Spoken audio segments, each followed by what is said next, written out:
여러분 안녕하세요. 오늘부터 출애굽기 공부하겠습니다. 출애굽기는 엑소더스로 모세가 기록한 애굽 탈출기입니다. 구원, 율법, 성막이라는 주제로 크게 세 부분으로 나누어집니다. 1장에서 18장은 애굽에서 구원을 이루고 있으며 이는 하나님 구속 역사의 전형입니다. 19장에서 24장은 시내산 율법을 다루고 십계명과 구체적으로 적용할 수 있는 다양한 판례법을 주십니다. 마지막으로 25장에서 40장은 성막에 대한 내용으로 성막을 지으라는 여호와의 지시에 실제 성막을 짓고 완성하고 여호와의 영광이 성막에 충만한 장면으로 마치게 됩니다. 오늘 1장에서 5장까지 요절은 3장 14절입니다. 하나님이 모세에게 이르되 나는 스스로 있는 자니라. 또 이르시되 이스라엘 자손에게 스스로 있는 자가 나를 너희에게 보내셨다 하라. 출애굽기 1장에서 이스라엘 사람들이 애굽 사람들에게 학대받는 모습이 나옵니다. 그러면서 아이들을 다 죽이라고 이런 잔인한 명령이 나옵니다. 2장에서는 그 와중에 아이들을 죽이라는 명령에도 불구하고 모세가 탄생하여 모세가 애굽인을 죽이게 되는 과정과 애굽 왕자로 살던 모세가 미디안 광야로 도망가는 과정이 나옵니다. 3장에서는 미디안 광야에서 백수로 양치기로 그냥 지내던 모세가 80세 할아버지가 되었을 때 하나님의 부르심을 덧입는 장면이 나옵니다. 4장에서는 하나님 저 못합니다. 말도 못합니다. 하니까 하나님께서 아론을 붙여주신 사건이 나옵니다. 5장에서는 모세와 아론이 애굽 왕 바로 앞에 서서 이스라엘 백성을 보내달라고 요구하는 데까지 읽겠습니다. 1장 5절에서 70명의 야곱 가족들이 이집트로 이주해서 7절 생육하고 번성하여 한 국가를 이룰 만큼 불쑥 성장한 장면이 나옵니다. 8절에 보면 요셉이 알지 못하는 새 왕이 애굽을 다스리니 말씀이 나옵니다. 우리는 아무리 그래도 그렇지 이렇게 요셉이 총리까지 됐는데 요셉이 알지 못하는 새 왕이 나와서 갑자기 평민도 아니고 노예가 되나 좀 심하다고 생각하기 쉽습니다. 사실 애굽은 나라 이름이 바뀌지 않고 왕조만 약 430년간 30번 정도 바뀌게 됩니다. 그러니까 새로운 왕조가 되었다는 것은 고려에서 조선으로 넘어간 것입니다. 그러면 그 흔한 역사에서 볼 수 있는 게 이전 왕조의 공신들이 다음 정권되는 천민이 되는 것을 흔한 패턴으로 볼 수가 있습니다.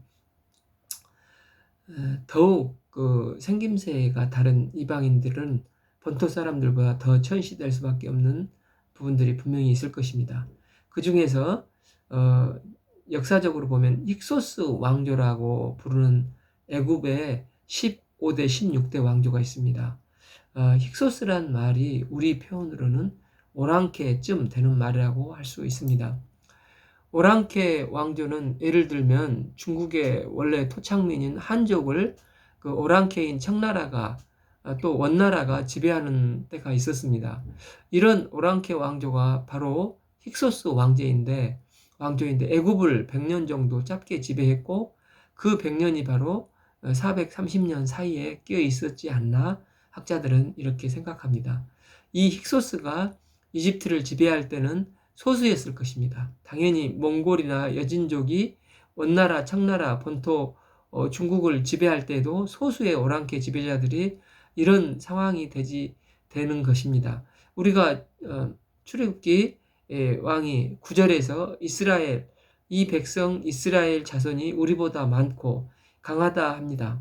그런데 가만히 생각해 보면 이스라엘 사람이 아무리 많게 잡아도 남자 70만, 합 200만을 넘지 않을 수가 있습니다. 그런데 이집트 사람들은 역사 자료를 보면 토착민이 그 당시에 약 750만 이상이었다고 이스라엘보다 훨씬 더 많았던 것을 볼 수가 있습니다. 그런데 10절에서 이스라엘이 우리보다 많다, 이런 이야기를 합니다. 그러니까 아마도 이때가 힉소스 왕조였지 않나. 그러니까 이스라엘이 우리 대적과 합하여 우리와 싸우고 토착 애굽 사람들이 독립운동을 할 때 이스라엘 사람들이 거기에 이 힘을 합하면 우리가 밀릴 수가 있으니까 이스라엘을 학대하자, 노예화시키자, 이런 결론을 내린 게 아닌가 추측해 볼 수 있습니다. 이렇듯 출애굽기 1장을 연구하면서 많은 학자들이 이 시대는 언제일까? 이집트 역사 속에서 모세 때 등장한 파라오는 누구였을까? 연구를 하고 있습니다. 그런데 성경은 정작 이 부분에 대해서는 그렇게 주목하지 않습니다. 1장에서 주목하는 것은 파라오가 아니라 15절에 십보라와 부하가 등장합니다. 이 사람들은 어떻게 보면 이스라엘의 살벌한 그 시대에 목숨을 걸고 19절에서 산파가 이르기 전에 해산하였다고 왕에게 고합니다. 그들이 이렇게 할 수 있었던 것은 무엇입니까? 21절에서 보면 파라오보다도 하나님을 경외했기 때문이라고 말합니다.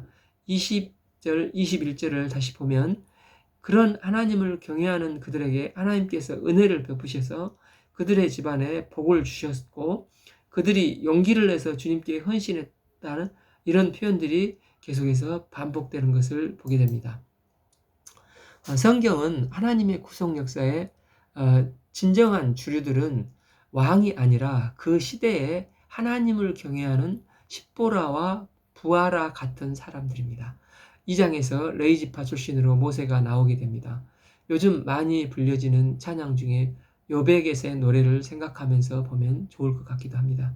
2절에서 준수하게 생긴 모세가 탄생합니다. 3절에서 석 달 동안 숨겼던 모세를 그 가족들은 더 이상 숨길 수 없어서 갈대상자에 역청의 진을 치라고 모세를 나일강가에 둡니다.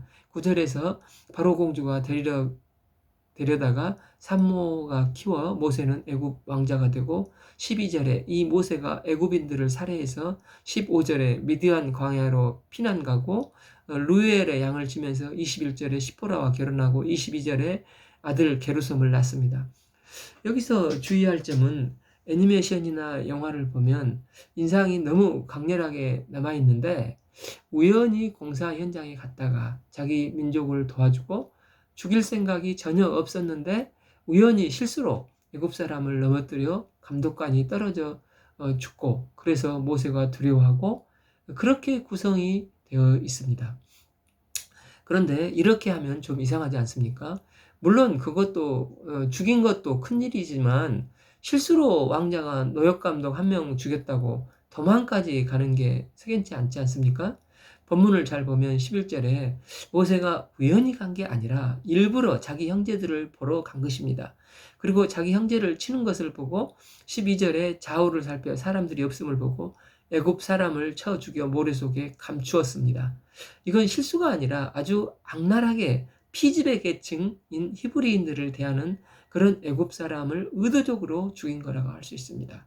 모세는 왕자의 지위를 가지고 있지만 사실 히브리인으로서 히브리 민족에 대한 독립운동가의 마음이 있었을 것입니다. 그 정체가 들키니 도망가게 된 게 아닌가 생각됩니다.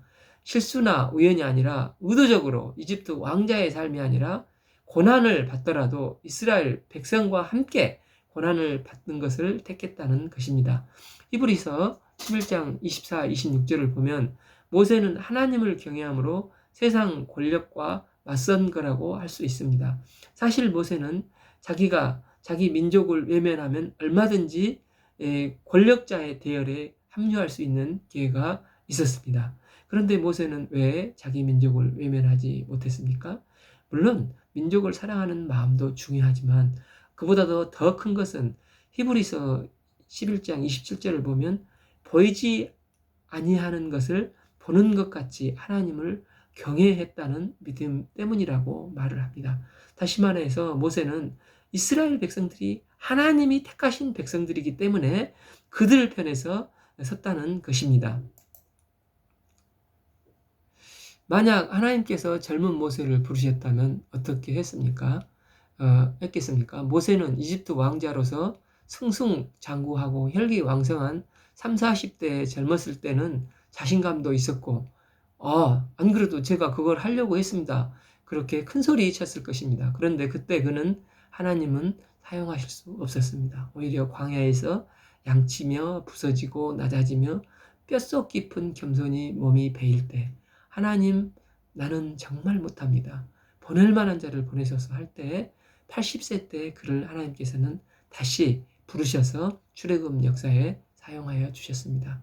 사도 바울도 고린도전서 1장 27절에서 이렇게 말합니다. 그러나 하나님께서는 세상에 미련한 것을 택하사 죄 있는 자들을 부끄럽게 하시려고, 세상에 약한 것들을 택하사 강한 것을 부끄럽게 하시려고, 29절, 이는 아무 육체라도 하나님 앞에서 자랑하지 못하게 하려 하심이니라. 고린도 후서 12장 10절에서도 그러므로 내가 그리스도를 위하여 약한 것들과 능욕과 궁핍과 박해와 곤고를 기뻐하노니 이는 내가 약할 때에 강함이라 말씀하고 있습니다. 2장 24절에서 하나님이 그들의 고통소리를, 이스라엘의 고통소리를 들으시고 언약을 기억하셨다고 합니다. 하나님께서는 이미 400년 전에 아브라함과 햇불 언약 때 약속을 하셨습니다. 그러나 이스라엘의 상달된 기도를 통해서 하나님은 일하시는 것을 볼 수 있습니다.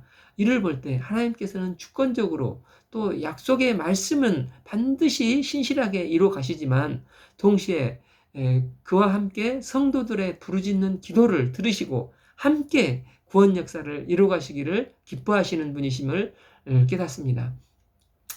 3장은 미디안 광야에서 80세 모세를 부르시는 장면이 나옵니다.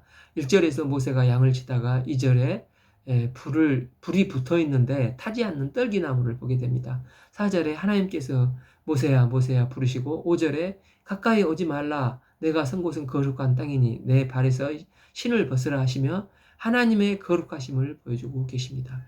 하나님께서 모세에게 이제 말씀하십니다. 8절에서 이스라엘을 가나안 땅으로 데리고 들어간다고 가려고 하십니다. 9절에서 내가 이스라엘의 아픔을 보았다고 하십니다. 이때 모세가 어떻게 반응합니까? 11절, 내가 누구이기에 바로에게 가며 이스라엘 자손을 애굽에서 인도하여 내리이까? 주님, 제가 누군데요? 이렇게 말씀하고 있는 것입니다. 이 질문은 모세가 궁금해서 하는 질문이 아니고, 과연 내가 그런 일을 할 수 있는 감이 됩니까? 그런 존재가 될 수가 있단 말입니까?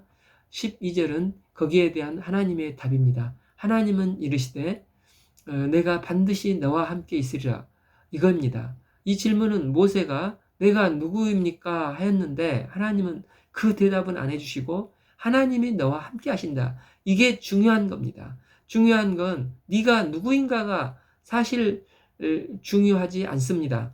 네가 누구면 어떠냐? 하나님이 함께 하시면, 전능하신 하나님이 도와주시면 어떻게 이렇게 말씀을 하고 계시는 것입니다. 모세의 두 번째 질문이 뭡니까? 그러면 당신은 누구십니까? 당신은 누구라고 말해야 합니까? 그때 하나님께서 14절에서 나는 스스로 있는 자니라, I am who I am. 이 말씀은 뭐냐면 하나님의 이름은 없다는 것입니다. 왜냐하면 이름이라는 것은 누군가가 불러준 것이지 않습니까? 모든 피조물은 누군가에게 이름을 받았습니다. 그런데 하나님은 스스로 계셨습니다. 그렇기 때문에 하나님을 나타내는 가장 분명한 이름은 스스로 있는 자입니다. 이스라엘 사람들이 여호와라 쓰는데 사실은 여호와라는 발음도 정확하지가 않습니다. 왜냐하면 히브리어 성경에서는 요드헤이 바이헤이 YHWH라는 자음만 남아있고 히브리에는 모음을 쓰지 않습니다. 그런데 히브리 사람들이 하나님의 이름을 망령되게 일컫지 말라 계명 위에 이 이름을 읽지 않았습니다. 그러다 보니까 오랜 세월 동안 요드헤이 바이헤이라는 말을 어떻게 발음해야 되는지를 발음이 실전되지 않았습니다. 아무도 어떻게 읽어야 하는지 하나님의 이름을 모르는 상황이 된 것입니다. 그래서 이제 아도나이라는 무음을 따서 여호와라고 부르게 되었습니다. 21절, 22절에는 너희가 나갈 때는 빈손으로 나가지 않을 것이다. 은폐물과 금폐물과 의복을 구하여 너희 자녀를 꾸미라. 너희는 애굽 사람들이 물품을 취하게 될 것이다. 무슨 말인고 하니 그냥 출애굽시키지 않겠다고 하시는 것입니다. 애굽 사람들이 스스로 이스라엘 백성들에게 금, 폐물을 주게 하겠다는 것입니다. 그럼 금, 폐물은 도대체 어떤 의미가 있습니까? 이스라엘이 지난 400년 동안 종살이를 했지 않습니까? 이것이 이 기간 대가 없이 하는 것이 아니라 그 금으로 작지만 그 기간 보상을 해주겠다 하는 것입니다. 4장 1절에서 모세는 이 말씀을 쭉 듣고 하는 말이 못 믿는 겁니다. 지난 40년 동안 모세는 이제는 당당한 애굽 왕자가 아니라 이제는 소심한 겁쟁이가 되어버렸습니다. 이제 3절에서 여호와께서 뱀이 지팡이가 되게 하시고 6절에서는 손에 나병 표징을 통해서 설득을 하십니다. 그런데 10절에 모세는 좀 뺍니다. 오 주여, 나는 본래 입이 뻣뻣하고 혀가 둔하여 말을 잘하지 못하지 않습니까? 13절에 오 주여, 보낼 만한 자를 보내소서, 이렇게 말합니다. 그러니까 11절에서 누가 사람의 입을 지었느냐, 누가 말 못하는 자나 못 듣는 자나 눈 밝은 자나 맹인이 되게 하였느냐, 나는 여호와라, 여호와가 아니냐. 이 말은 무슨 뜻입니까? 사람에게 능력을 준 게 누구겠느냐? 나 여호와가 아니냐?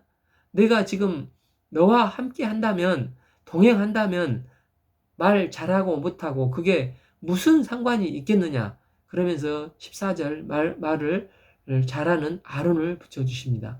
24절은 모세가 이제 애굽으로 돌아가다 여호와께서 그를 죽이려고 하는 사건이 발생합니다. 25절에는 시보라가 돌칼로 아들을 할례를 행하며 당신은 내게 피난편이라고 합니다. 모세가 지금 보면은 아브라함의 언약을 잊고 있었습니다. 모세는 이미 아브라함의 하나님, 이삭의 하나님, 야곱의 하나님도 너무나 잘 알고 있습니다. 그런데 이 미디안 광야에서 살면서 언약 백성의 정체성을 잊어버리고 아들 게르솜에게도 할례하는 것도 하지 않았습니다. 그냥 소시민적으로 살고 있었습니다. 그래서 아브라함의 언약을 하나님께서는 이행하도록 하신 것입니다. 5장 1절에서 모세와 아론이 내 백성을 벌해달라, 광야에서 절기를 지킬 것이다 하는데 이미 알고 있듯이 이 바로가 완악해져서 5절에 더 이스라엘 백성들을 괴롭힙니다. 7절에 지푸라기를 주지 않으면 벽돌을 만들라고, 8절에 그러면서 그 수요를 똑같이 양을 만들라고 합니다. 그랬더니 우리가 주목해 봐야 될 부분은 21절, 22절입니다. 앞에서 여호와는 너희를 살피고 판단하기를 원하노라. 2장에서 모세가 이스라엘 백성들을 도와줄 때도 이스라엘 그들은 결코 모세에게 고마워하지 않았습니다. 지금도 여전히 그렇습니다. 오히려 하나님의 일을 하는 모세와 아론을 보고 당장 우리가 니네들 때문에 힘들어졌다, 니네들 때문이다 하며 불평을 합니다. 출애굽기에서 그리고 있는 이스라엘의 모습을 계속해서 이런 모습을 보이고 있습니다. 눈앞에 일만 보는 이스라엘 백성의 특징입니다. 말로는 여호와께서 이렇게 하시기를 원한다 하면서 믿음 있는 것처럼 하지만 결국 자기 상황에 일비합니다. 그러면서 21절 여호와는 너희를 살피시고 판단하시기를 원하노라, 이렇게 여호와 이름을 운운하고 있습니다. 자기들은 여전히 믿음 있다고 착각하고 있는 것입니다. 우리는 이런 이스라엘을 비판하며 비판하기 쉽습니다. 그러나 이렇게 볼 게 아니라 이런 자들도 소망 중에 이끌어 가신 하나님을 봐야 하겠습니다. 하나님의 주권 안에서 하나님께서는 이렇게 소망 없는 이스라엘을 소망 중에 인도해 가시는 것입니다. 이스라엘 백성들이 잘나서 내세울 게 있어서 그런 게 아니라 소망의 하나님이 그렇게 하시는 것입니다. 지금도 동일하게 하나님께서는 우리가 잘나서, 우리가 어떤 하나님 앞에서 선한 모습이 있어서 우리가 하나님의 백성이 된 것이 아니라 우리도 자세히 보면 이스라엘 백성들처럼 똑같습니다. 본인들은 조금 더 잘 낳은 사람이라고 할 수도 있겠지만, 그러나 우리는 하나님, 공의 하나님 앞에서 보면 똑같습니다. 우리가 어떠함이 아니라 하나님께서 신실하게 나에게 이런 가운데도 소망을 주시고 이끌어 가시는 소망의 하나님을 꼭 기억하기를 바랍니다. 오늘은 1장에서 5장까지 읽겠습니다. 감사합니다.